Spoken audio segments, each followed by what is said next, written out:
I'm Katie Allman reporting for Katie Chats at SMITHEETV in downtown Toronto.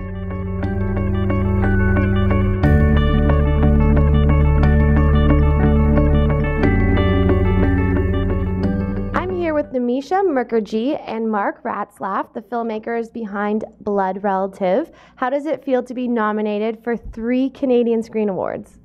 Feels good. We're excited. Yeah, no, it's a real honor. We're up with some really great company. Great. Yeah. And the two of you went to India and shot this entire feature documentary on your own. What were some of the challenges of just being such a small crew?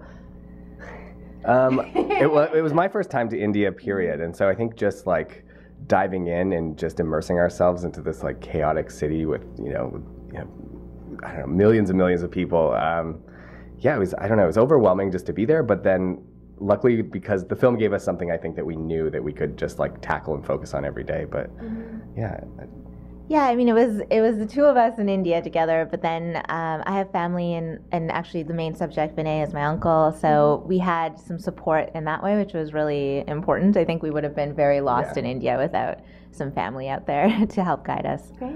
And was it Vinay that initially introduced you to this disease and got you going on this project, or what was really the inspiration behind exploring? Yeah, I think the focus for us was this idea of really making a film about someone who is making a difference in his own country. And for us, it wasn't about, a Western person going into India and trying to help these children. It's about people who are on the ground within India who are trying to make a difference there. And so that was kind of one of the main reasons we wanted to focus on Vinay's story. Yeah, and I think we had never heard of thalassemia up until we met Vinay, or I had heard about him. And I think what we realized is once we knew sort of the scope of the illness in that part of the world, we were shocked that he was sort of just one of the very few people that are actually tackling it. So that was, I think, what blew us away. And for those who aren't familiar with thalassemia, can you explain it for them? So thalassemia is the #1 genetic disease in the world, and there are over 40 million carriers of the disease in India. It's genetic, so basically it takes the mother and the father both have to be carriers in order for their child to be thalassemia major.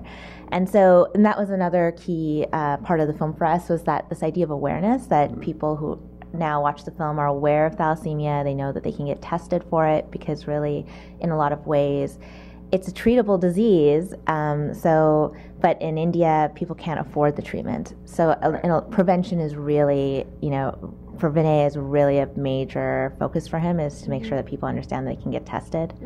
Absolutely. Well, and I think even though a lot of Westerners aren't personally affected by thalassemia, I think the relationship to just genetic illnesses is sort of what resonated. So I think people who are, there's genetic cancers, there's sickle cell, there's cystic fibrosis, all of them can be treated the same way. Prevention is just as important for all those illnesses as they are for thalassemia, which made it accessible, I think, when we were showing it in the West. Absolutely. And you have all these wonderful children of subjects in the film as well who aren't getting enough iron and are therefore not growing, so they're sort of stagnating in their size. Now, how did you get these they were beautiful kids, how did you get them on board?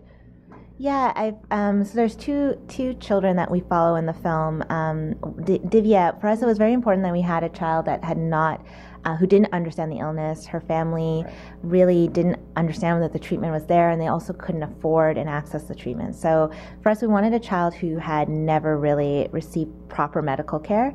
And then we also wanted someone like Imran, who he speaks English. And, he's a very cool person, but he's struggling because he has to bear the financial burden of taking care of himself and his family, dealing with his illness. And then also through his storyline, what we found are some of the dangers of receiving blood that carries HIV or hepatitis C, and so that was sort of an unexpected storyline that happened while we were shooting.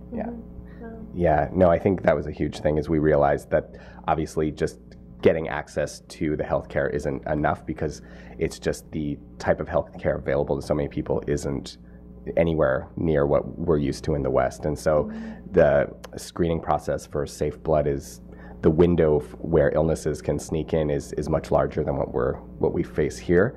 So when kids are getting blood almost every week, it's, you know, in a way kind of like Russian roulette, because they're doing it so much more frequently. They're taking a risk every time, unfortunately, but it's a necessary part of their life. So. Absolutely. And on the film as well, you touched a little bit on coping mechanisms and a little bit on religious spirituality as well, and how that comes into play in these types of situations. What did you learn, I guess, in terms of coping mechanisms overall, and sort of the importance of them, or like what they're serving in the situation? I think with the spiritual healing, and you realize that people, you know, parents love their children, and in Divyas' case, her parents love her very much. And when you're uneducated, when you don't have access to the same medical treatment we have here in Canada, people out of desperation, you know, kind of fall prey to these, you know, spiritual healers and these other techniques. And so we, you know, it just kind of happened that Divya was experiencing that. You know, her family was trying to do the best they could, and this was one of the avenues they could afford to explore. But, you know, we also really focus on the film and the importance of actually getting real treatment and care, and that's where people like Vinay are really important and step in and make sure that, you know, it's great to be spiritual and you know, get strength from that, but you also need to make sure you're getting access to the treatment.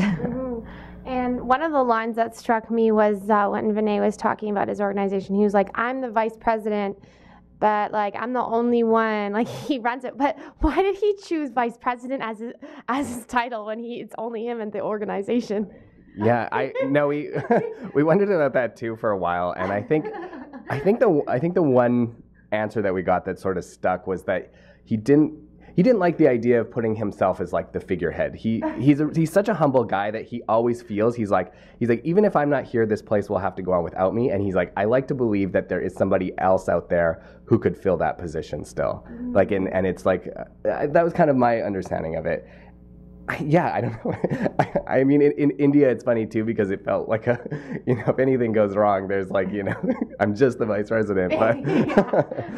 But no, I think it's coming more from a humble place. It's just like of giving. And he's not somebody, we had a hard time even just with filming. Like, he always wants the focus to be on the cause, the kids, and what he's doing. And so even to have the cameras on him was such a struggle. It was a hurdle for us to just get him to warm up to us, because he'd always be like, we'd see him like turn down interviews because people are like, we'd love to like interview you for the paper and talk about this amazing work that you're doing. He's like, no. He's like, instead you should talk to the hospitals that we were working at. They're like, yeah, but you're the one who's like putting all this work forward. So yeah, he's just, I mean, I haven't met anybody else like him. He's just so giving. Like, wow. Yeah. Wonderful. And the film also looks beautiful, and you have a lot of very artistic shots in there. Can you tell me a bit about the process in terms of achieving the beautiful look? Yeah, I mean, to be honest, like I've shot some stuff, I've like through film school and stuff, but this was really more out of a necessity. It was just the two of us, and I was like, sure, I'll shoot it. And you know, it was one of those things, like we were there, we spent a lot of time there, so there was like, we shot a lot. But it's just India, it's just such a beautiful place. It felt like almost everywhere we pointed the camera, there was some little story going on. And I don't know, it was just, our focus was just to try and like get the story. And I think we just, I don't know. We had really good access. Yeah. Like, our subjects were really let us into their lives. So a lot of the shots, they're very intimate. And I think people can feel that when they watch the film, because we really were allowed to be in close with these people in these sort of difficult circumstances. So absolutely. And you know, what can we do here to sort of promote awareness, or perhaps, you know, help Vinay on his cause? You know, what do you think is the best approach? Yeah, I think the key thing here is, you know, we have a Facebook page, Blood Relative, and we're constantly, you know, trying to find ways to help and support Vinay beyond the film, you know, spreading awareness. You know, we always tell people, you know, in the West, you know, you can get tested, you know, look and ask those questions. What should you be testing for genetic diseases? And yeah, I mean, one of the great things about this film is that we've had this outpour of support for the children and for Vinay, and he's been able to really help a lot of kids as a result of it. So they could also visit the website. Yeah, I think when we brought Vinay out from India to be here for the premiere at Hot Docs, and I think that really was a great way to sort of create a bridge between the East, you know, Mumbai and Toronto and Canada, and yeah, it's been great in that way for him to sort of see that response on this side of the world. But yeah, we've got bloodrelative.org is our website, and then thinkfoundation.com. Yeah, we're connected to Think. That's Vinay's company. Right. And what does Vinay think of all this when he came to Toronto for Hot Docs? What was his experience like?